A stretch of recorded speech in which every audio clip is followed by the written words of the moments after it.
मित्रांनो, शालिनी भक्तिसागर कथामध्ये तुमचे मनपूर्वक स्वागत आहे। तर कोणी चॅनलला नवीन आलं असेल तर लाल बटनवर सबस्क्राइब करा, ऑलवर क्लिक करा, जास्तीत जास्त जणांना शेअर करा। कमेंट्स बॉक्समध्ये जय श्री महाकाल नाही तर तुमच्या गावाचं नाव पण केलं तरी पण चालेल। श्री गणेशाय नमो नमः। महिन्यातील रविवारी या प्रकारे करा सूर्यदेवाची पूजा, धन समृद्धीची कमतरता कधीच होणार नाही आणि सूर्यदेवतेचा आशीर्वाद राहील। तर सध्या पौष महिना सुरू असून 17 जानेवारीपर्यंत पौष महिन्यात आपला सुरू होणार आहे। तर कोणत्याही प्रकारचे शुभ कार्य शक्यता केले जात नाही, कारण या महिन्यात सूर्यदेव धनु राशीत राहतो आणि त्याच्या पृथ्वीवरील प्रभाव खूपच कमी होतो। पण हा महिना दान आणि उपासनेच्या दृष्टीने खूप चांगला मानला जातो।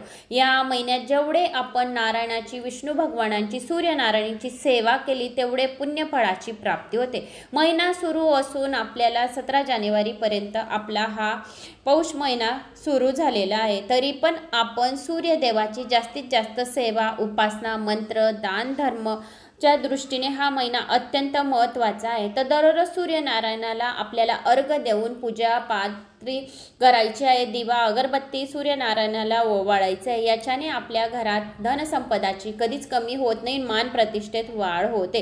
हिंदू ग्रंथामध्ये सूर्याची 12 रूपे सांगितली आहेत। प्रत्येक उपासना वेगवेगळी परिणाम देते। पौष महिन्यात सूर्यदेवतेची पूजा करण्याचा नियम आहे।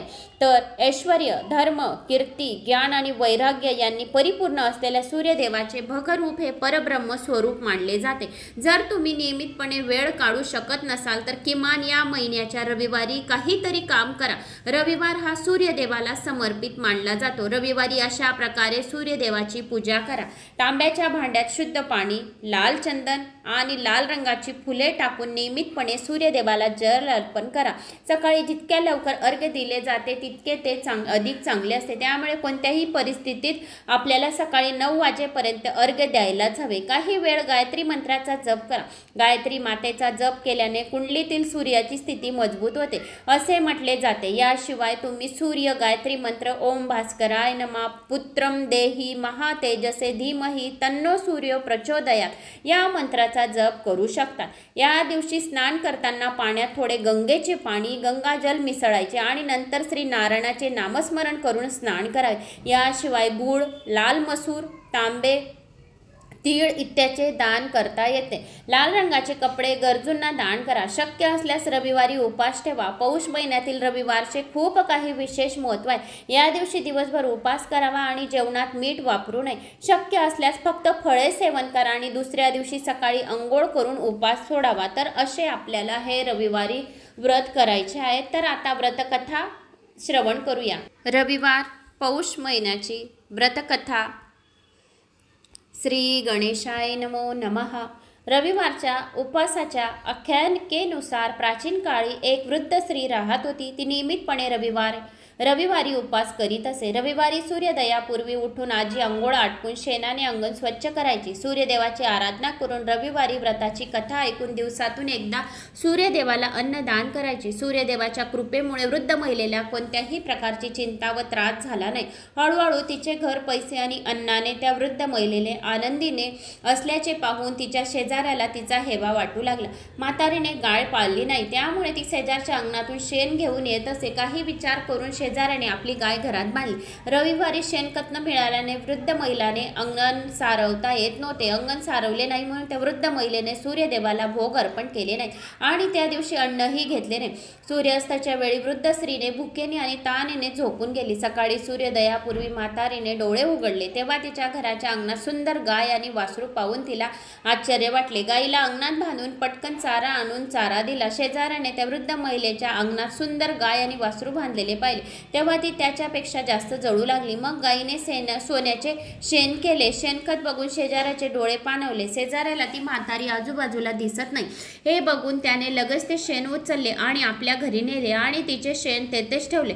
त्या सोन्यामुळे शेजारी काही दिवसातच श्रीमंत झाली। गाय रोज सूर्योदयापूर्वी सोन्याचे शेण करायचे आणि म्हातारी उठण्यापूर्वी शेजारी शेण उचलायची। बराच दिवस त्या वृद्ध महिलेला सोन्याच्या शेणाबद्दल काहीच माहिती नव्हती। पूर्वीप्रमाणेच वृद्ध स्त्री दर रविवारी सूर्यदेवाचा उपवास करून कथा ऐकत असे। पण सूर्यदेवाला शेजाऱ्याची धूर्तता कळताच त्याने जोरदार वादळ सुरू केले. वादळ पाहून वृद्ध महिलेने गाय घरात बांधली. सकाळी उठून वृद्ध महिलेने सोन्याचे शेण पाहिले. तिला खूप आश्चर्य वाटले.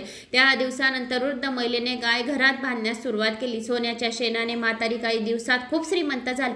त्या वृद्ध स्त्रीच्या श्रीमंतीमुळे शेजारी भस्मसात झाली आणि तिच्या नवऱ्याची समजूत घालून तिने त्याला नगरच्या राजाकडे पाठवले. सुंदर गाय पाहून राजाला खूप आनंद झाला. सकाळी जेव्हा राजाने सोन्याचे शेण पाहिले तेव्हा त्याच्या आश्चर्याची सीमा राहिली नाही. दुसरीकडे सूर्यदेवाला एका भुकेलेल्या आणि तहानलेल्या वृद्ध स्त्रीला या प्रकारे प्रार्थना करताना पाहून खूप दया आली.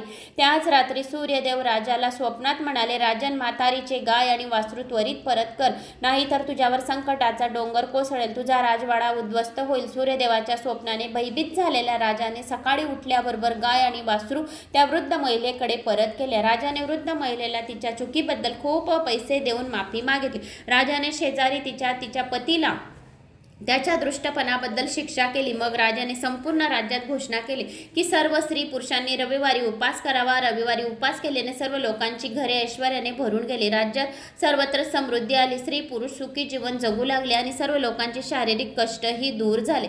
तर अशा प्रकारे रविवारचे व्रत करावे आणि उपासना व्रतकथा करावी. आणि हे पौष महिन्याचे 4 रविवार जर आपण व्रत केल्याने सकाळी लवकर उठून सूर्यदेवाची पूजा अर्चना केली आणि नंतर 5व्या रविवारी आपल्याला उद्यापन कसे करायचे, तर 5व्या रविवारी आपल्याला ब्राह्मणाला जे ऐपतीनुसार जे दान दक्षिणा द्यायची असेल ती द्यावी आणि सूर्यदेवाला दुधाचं खीर वगैरे बनवून तुम्ही सूर्यदेवाला भोग लावू शकता आणि तुमचं उद्यापन व्रत पूर्ण करू शकता. तर मित्रांनो, मला अशी आशा आहे की तुम्हाला माझा हा व्हिडिओ आवडला असेल. आवडल्यास एक लाईक करा, चॅनलला सबस्क्राईब करा. कोणी नवीन आलं असेल चॅनलला तर सबस्क्राईब करून घ्या, ऑलवर क्लिक करा आणि जास्तीत जास्त जणांना शेअर करा. जय श्री महाकाल कमेंट्समध्ये करा, नाही तर ओम सूर्याय नमः करा. तुम्ही कुठून कोणत्या गावाहून माझा व्हिडिओ ऐकत आहोत ती पण कमेंट्स केली तरी